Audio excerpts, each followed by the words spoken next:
This is question 1193, monthly transactions 1 from Leetcode.com. In this question, they say, write a SQL query to find for each month and country the number of transactions and the total amount, number of approved transactions, and their total amount. Return the result table in any order. And so basically, we have this table called transactions, got an ID column, a country, a state, that it's either approved or declined, an amount of the transaction, and the date for the transaction. What they want us to return is this table down below. They want a column called month, which it says month, but really it's the year-month. So that's a little weird. Then they want us to return the country, the count of transactions for each country and month. So just the total number of transactions, the total number of approved transactions. If you look at the state here, it says approved or declined. So just the number of approved transactions.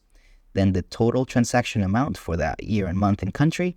So that's just be the totals from the amount column. And then they want a column with the total approved amount. So as you can see here, in December 2018, 1,000 was the total approved amount, but there was a total transactions of 3,000. All right, so let's get to solving it. So I think the hardest part of the query is the first part, is this formatting of the month. That's a little weird. It's 2018-12. So for that, you have to use the date format function from SQL. And honestly, I haven't used this function too much, but basically, if you go here to W3 Schools, you can see it transforms a date to a specified format.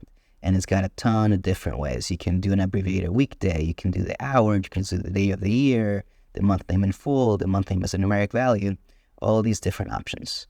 And so we're going to use that to transform this date value to the year-month that they want. So for that, we'll say date, and we have to use the column that we want to transform, which is transdate, then comma, single quote, and we're going to do percentage sign, capital Y. That will give us the year in 4 digits. Then we'll do a dash, another percent sign, and an M in lowercase. And then end quote. And we'll call that month. And let's see how that works. From transactions. Cool, and it says wrong answer because we haven't finished it yet. But if you can see, look here, our output. We've got our year-month, just like we needed. Next up, they want the country. That is pretty simple. We'll just call the country column. And then they want the transaction count, so the total number of transactions. So here we'll just do a count star, which will do a count of all the rows in the table.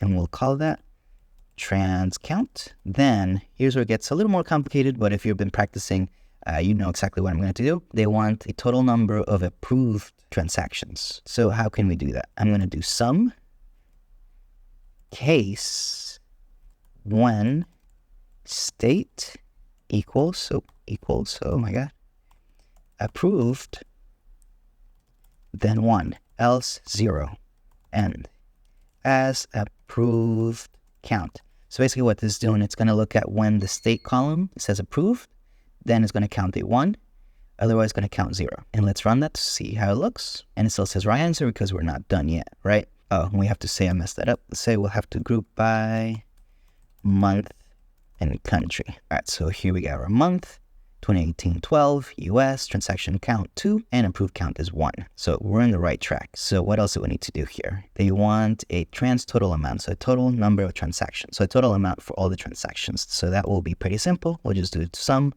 of amount, since we don't need any filters or anything, as trans total amount. Let's run that, and there we go. It's taking shape.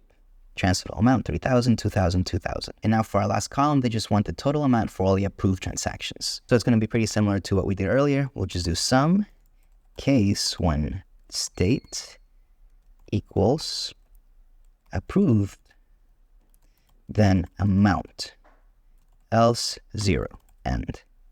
And we'll call that approved total amount. And basically what this is going to do is when the state is approved, it's going to give us the value for the amount column. And since we have a sum case, it's going to sum it all up for us.